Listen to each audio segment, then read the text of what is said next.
Well, ladies and gentlemen, coming at you with an emergency video. You might want to start rolling your fat doobies tonight, and no, you do not have to like or subscribe. We're gonna get to it right now because apparently our very first video, it's been claimed that it was recorded in broad daylight, and it's a video of that crash UFO.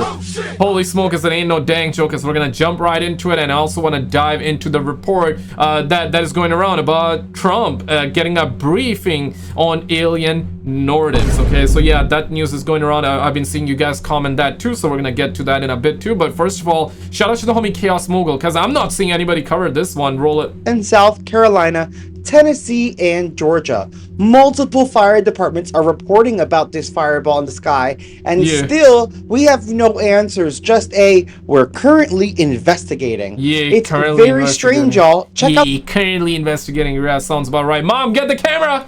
The video.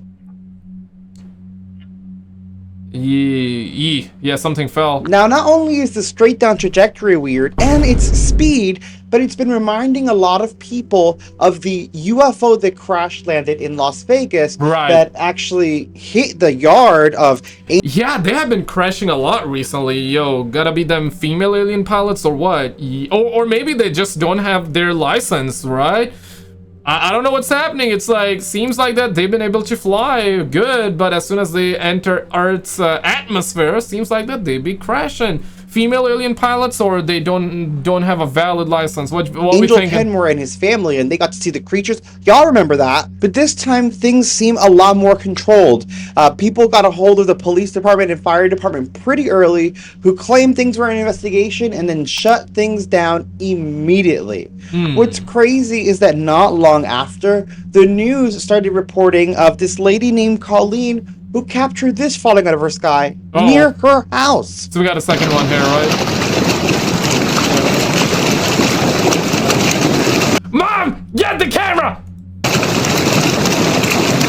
Now that thing was crazy. Was it the same thing that was falling out of the sky in the other states?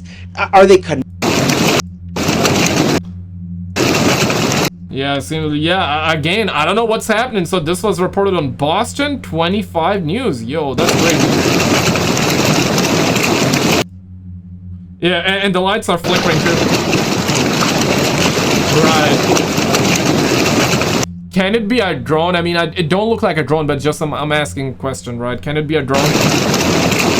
What we thinking it is. And before we get down to the next story here, because I think you guys gonna have a ball with this one, real quick, do I need to shout out the homie John, I gotta shout out the homie Ann and Elizabeth for the super thanks and all the tips and all the love. Thank you guys so much for showing all the love. Let's get back right to the content here. Boo. Smuggled a cell phone out of North Korea. So North Korea banned the internet, basically. They have like their own internet, but there's no way to see what's happening outside North Korea. But their phones, it's a smartphone, but it has basically nothing on it. But they do it to where if you text certain things, it changes the word. So one of them, I guess a very popular term in South Korea is like brother, but it's like yo dude or like whatever. And when you type in brother on that phone, it autocorrects it to comrade, and then it has like a notification that says you can only use this word when referring to someone in your family. And then if you type in South Korea, it switches to... I mean, they're trying to correct the people, right? Hey man, brother means like a brother, right? Like yeah, your sibling, something like that. Okay, all right. Okay. Puppet state. They're literally controlling family. And then if you type in South Korea, it switches to puppet state. They're literally controlling speech, like the words you use. Yeah, but what it also does is every 5 minutes, it takes a screenshot of your phone and stores it in a folder on your phone that you can't look at. Only the authorities can look at it. Oh, man. So it showed like this whole... Yo, could you imagine something like that happening here in America, Canada, or any of the first world country, right? Shit, man. And everybody here, of course, is always like, hey man, we don't have free speech. I mean, yo, I'm with the people here, okay? We definitely need more free speech, okay? We need... But my point, the point that I'm trying to make here is that, yeah, we do have free speech to a certain degree. We do have our freedom to a certain degree. But in comparison to this, bro, man... If this was to happen here, let's just say in Canada or America, right, where the government takes screenshots every 5 minutes, by the way, every 5 minutes they take a screenshot of your phone, all hell would break loose here, bro. Shit, man. Could you imagine that? That's wild. whole folder of screenshots, but it was like blurred out, and then like authorities have access to. Even though like as soon as you get a smartphone, your privacy is all gone. I mean, if you didn't know, well, too bad. Or I guess welcome to planet Earth. I mean, yeah, I mean, even here, America, CIA, right? Like, yeah, government spy on you, like, duh, surprise, surprise, they spy on us. But this is next level. I guess they're not hiding it, right? So there's that. To look at the so screenshots. When something gets texted or sent, they get flagged, they can go through it immediately. Yeah. Well, there's just a digital middleman in every conversation. Dang, Yeah, I believe it. I so believe it. Yeah, and Yeah. later on, I believe it.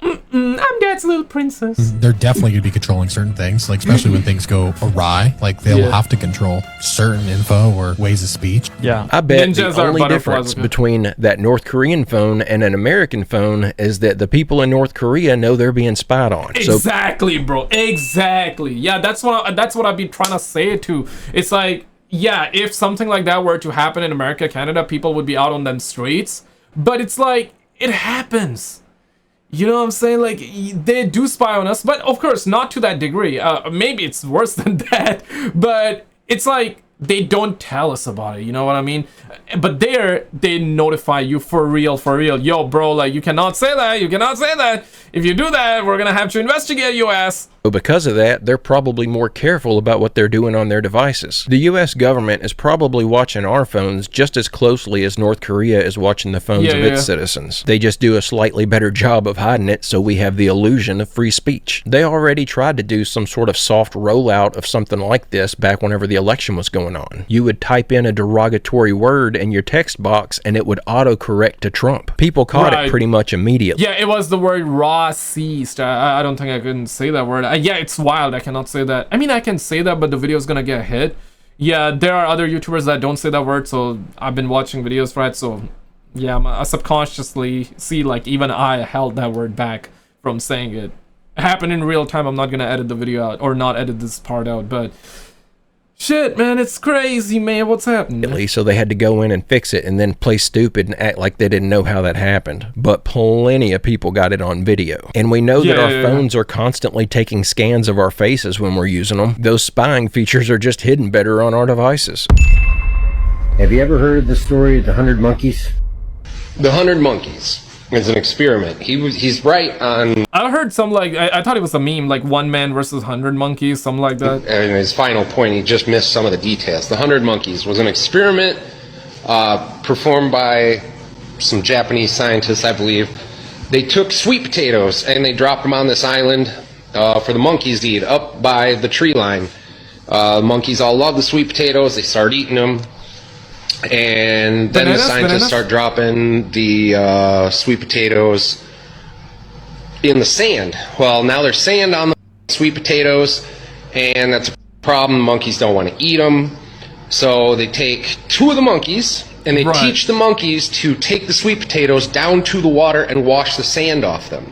Then they take those monkeys back to the island, put them with the rest of them.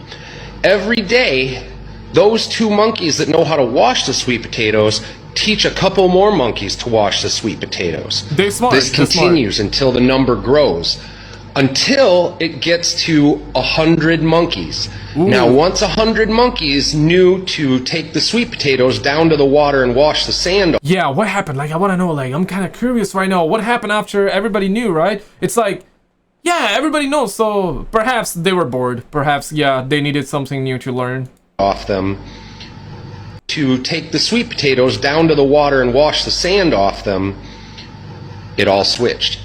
Now suddenly, all the monkeys on the island immediately, once it hit 100, to take the sweet potatoes down to the water, wash the sand off them, no more sand on your sweet potatoes. They thought this was very interesting. So then they tried the experiment on the next island over.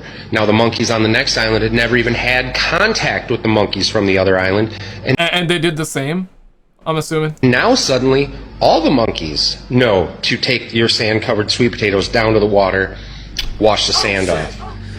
What is that? It's collective consciousness. Nah. So, say psych, homie. Say psych. In us humans, there's that one thing, right? Us humans, we don't think something is possible till somebody else's achieves that, breaks through, and then guess what? All of a sudden, every other person starts to do that. For example, if you thought that 500 pounds lifting or deadlifting 500 pounds was impossible, guess what? One person does it, and then you got 10 more people doing it, right? Because what changed? Nothing really changed. It's just that your beliefs change.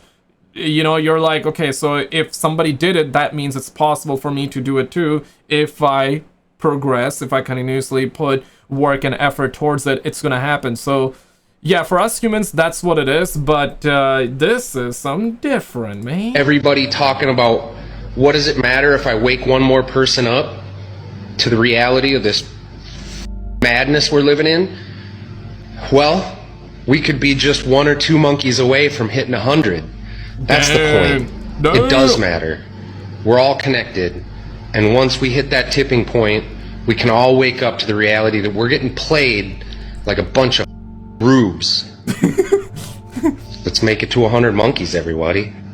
As reasons to spread awareness go, I have not heard many that are as good as that one. We may be just a handful of people away from waking up the masses, and there certainly seems to be a shift happening. That can only be... Yeah, I feel like that nowadays people are more like, you know what I'm saying, like awakening, whether it's a good thing or a bad thing. Of course, like to certain degree, it's a good thing, but when you treat everything as a conspiracy, it becomes a problem. But when you also become a drone to the point where you're like, hey, everything the government tells me is true, nothing but true, that's also a problem, right? Not everything is a conspiracy, but not everything... You don't need to be an NPC either. You don't need to believe everything they tell you either, right? You just gotta balance it out. You are your own person. But not everything is a conspiracy, again. Be explained by a massive amount of people all waking up to the fact that this reality is not what we're told it is. The beautiful thing is, when you do wake up and finally see the truth, the world becomes a much more magical place. And you just can't help but to want to spread that truth because it's so amazing you want everybody else to have it. The world is going to get much darker before we reach our final days. But that doesn't mean that we all have to go down with it. Wow. Okay, real quick though, I need to get down to this one, right? So this story, and I've been seeing like some of you actually comment on the videos as well. I saw like 2 comments on it, and it is true, the homie Casper Side also made a video. I watched that. It was a very good video. But in that video, Casper Side, unless I missed that part, Casper Side was talking about 2020 news when there was the one of the Israeli space guy, right? I believe Hashim. Yeah, I don't remember his name, but that guy, that person actually claimed, crazy claims, said that Galactic Federation is real, aliens are real, Trump knows about it, and he was on the verge to tell the masses, I mean the public, about it, but them aliens told Trump to not talk about it. That was the news that happened back in 2020. Casper Side also covered that. I covered that a while back too, and it's something that people have talked about it because it's crazy, right? One of the top Israeli chief guy also talking about it. Guess what? Now this post is also resurfacing. Not sure if this is from, it's like 2020 news or not, but it's being currently talked about again and again. Maybe it is new then, okay? Breaking: Trump briefed on alien Nordics.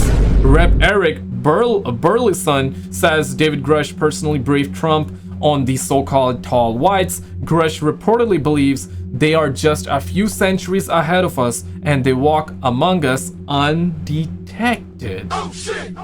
And yeah, like of course we also heard that just a couple of weeks ago during Congress that there are 4 different alien species on Earth. Mantis, it's like the insectoids, looking like they have an insect face. There's reptilians. There's also Nordics, the tall whites. They look very much like us, the humans. Some would be like, Norwegian, bruh. Yeah, they look like Norwegians and all that. So tall whites, that's the name we have given them. And there was another one that I'm missing right now on the spot. But back in 2019, Trump got a briefing on UFOs, but he said he doesn't particularly believe in them. That's like another story. Now fast forward to early 2025, or I should say early 2024 or mid 2024, right before Trump won election. So yeah, Trump was on Joe Rogan's podcast and Joe Rogan asked him about the UFOs, this, that, the other. And the answer that we got, if you've seen that, we covered that a while back too, but the answer that we got from Trump was I'm paraphrasing, I'm just telling you, like, shortening it. He don't seem too interested in the UFO topic. Now, you got two different interpretations, right? Either he knows about it and he's not allowed to say, or he just seriously is not interested in it, right? But then he also talked about the fact that he has spoken to, you know, pilots, military personnel, people that would not lie, people that are not loco, people that are not loco, cuckoo, right? Trump claims that even they have seen them UFOs in the sky. So we're very much to the point where, yeah, UFOs are real. And deep down, maybe the deep state, of course not, maybe I shouldn't be saying maybe, right? Deep state knows about it. Maybe Trump also knows about it, but he's not allowed to say, or perhaps he seriously isn't interested. Let me know your thoughts. You think he's not interested in talking about it, or you think he's not allowed to talk about it? What's your take on it? But yeah, so this story is also going around. Thought it was very, very interesting, so wanted to include that. All right, let's get back to the content here, boo-boo. Speaking of AI taking over the world and robots taking over the world, have you guys ever heard of this man named Paul Tudor Jones? Well, he's a billionaire hedge fund manager, dude. But I saw this interview with him on CNBC, and it was crazy. It's a hedge fund manager, and he was on there to talk about like the stock prices and stuff like that. And he's like, I don't want to talk about that right now. I kind of want to talk about something I just experienced. And apparently he went to this pretty private meeting with these AI producers or AI technicians. Yeah, that's bad. CEOs of AI companies. Oh no. And he's like, the lack of security and the limitations that are not being put on AI seem to pose a security threat for AI advancing too quickly to where it could be detrimental to humanity. And all the CEOs are like, yeah, that's correct. And we did a video on it not long ago where actual CEOs, there was one CEO saying that there is a 50% chance in the future because of the AI, not necessarily the AI, but the robots, right? The AI robots, we may go extinct. Oh, shit. Not my opinion. That's what one of the CEO said that is behind AI, right? So you would question, right? You would ask, then why are they doing it exactly? Good question. Even I was saying the same in that video that I made a while back, which I could link you in the pinned comment and towards the end. Yeah, let me link you that video towards the end. I think it's very, very fascinating. But the question would be, why are they doing it? Good question. I guess it's money, greed, and power. I guess that's what it is. So the next question was, well, what are you doing about it? But he said the CEO said he's buying 100 acres in the Midwest and getting cows and chickens and laying in provisions. Because he said it's unstoppable at this point. Right. Yeah. And I was just like, that's terrifying. What? He said that they know a lot. It's going to take an accident to where 50 to 100 million people have to die to make the world understand the threat of AI. He's saying that it will pretty much be impossible to stop until at least 100 million people die as a result. In other words, right, like bills, they do get passed when enough people or when there are enough casualties, right? Example, you know, the Boeing situation, the plane situation. Yeah, if you're familiar with the news report, it's news reports, whistleblower said that it's not safe, Boeing is not safe, and nothing gets done, right? But then the planes actually start to malfunction, they start to crash, and then they start talking about, okay, maybe, yeah, those planes are not safe. So extrapolate that and use this for that. Use this example for this. Of AI. He's like, there to talk about stocks. And he's like, I don't want to talk about stocks. This is scary. What's the point of having stocks if we're all dead? Yeah. And then he said, then they did this like a panel discussion to where they would ask a question and then you'd either go on this side of the room or that side of the room for agree or disagree to the question. Mm-hmm. And the question was, or the prompt, or proposition, I should say, was posed to these people. The proposition was, there's a 10% chance in the next 20 years that AI will kill 50% of humanity. Shit. And the majority of people went to disagree. 4 people went to agree, including Paul Tudor Jones, because he's like, I watched Joe Rogan. But the 4 people that were standing with him were all the top AI developers. Yeah. Oh, his whole job is like calculating risk. And there was another CEO, so he says 10% of the 10% chance 50% would go extinct. There was another CEO that said that 50% chance that it would happen. I know, insane, right? Insane. I'll link you that video after this. I mean, This is all I see with AI. These warnings about AI just seem to be falling on deaf ears. They're pretty much saying they're expecting it to go off the rails. They're expecting it to cause... And I want to say this, bro, like, no fear-mongering. Maybe it's not going to happen. But the point is, it's not my opinion, right? Like, my opinion probably or maybe can be the same or may not be this. Oh, who cares about my opinion? Who cares about your opinion, right? I'm just like, in general, okay? We're talking in general.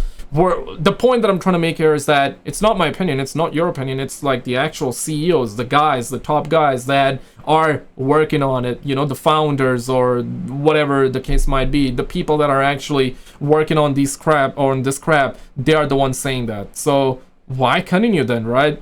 Yeah, I guess it's I guess the answer is simple: money, power, and greed. Harm, and they've accepted it. It looks like their plan is to just let whatever happens happen and just deal with it later. It's like the mentality here is, we don't know what to expect. We don't know how this AI is going to harm us, so we're going to allow it to happen, and then we'll know, and we can fix it after the fact. These companies need to be shut down. How do you let multiple companies compete with each other to see who can build the world's most destructive weapon the fastest with no safeguards? They might as well be doing gain-of-function research in their grandmother's garage with the bay door open. How are the people making this AI stuff this smart and this ignorant at the same... Yeah, yeah, right. Like, even if there's a 1% chance that it could go rogue, bro, like, you don't take that chance, right? Or at least you safeguard it. But some CEOs throwing numbers like 10%, which you heard in this video, maybe that was baloney because he was doing like a podcast, so he was verbally saying it. But the video that I made, which I will link you in a second, in that you have actual quotes and the CEO verbally themselves saying that, which is insane. Yeah, I made a dedicated video. Maybe some of you have already seen it, but if not, I'll link you that. How the fucking moon landing was fucking bullshit, because everyone's telling you that was wrong. Showed me. Yeah. Oh, moon landing? Explain to me. Here you go. The guy's getting off the rocket ship. Who the is filming him? Yeah, exactly. Yeah, who filming that? How the guy get up there? Exactly. The first guy supposed to be on the moon. A different rocket ship? I don't know. So they sent the rocket ship up there. He got off and he's like, all right, come on up now. I'm ready to film. Are you serious? Rocket ship. He's supposed to be the first guy on the moon. Yeah. It's bull. The car. How the did the car fit in that rocket ship? Look. How did that car fit in the rocket ship? Yeah. He's just passionate, man. He's just asking questions, man. Okay, right. More bull. Then the guy's floating around with a big cord to his stomach, and they're telling you that's his. Oh, life support. What's the gift? Was it feeding him through the tube like a baby? Right. They're bouncing around like a cloth. Yeah, watch. Let me show you. There it goes. Bye-bye. Bye. You know what? I'm going to stay behind. You guys go back to Earth. I'll die see you up here. later. See you later. How did he get the film back to Earth? Yeah, look, the fake parachute. Hey, we're home There now. you go. What happened to the guy back on the moon? They just left him? Everyone guesses. Yeah, just trying to see if I can pop some holes. Yeah, I guess my Canadian Bubba War cannot do long distance to moon, bruh. Yeah, this is that video. This is that AI video. Check it out and I'll see you right there. It's a crazy one, man. I think you're gonna be fascinated, intrigued, and yeah, check it out and I'll see you there. It's a crazy one.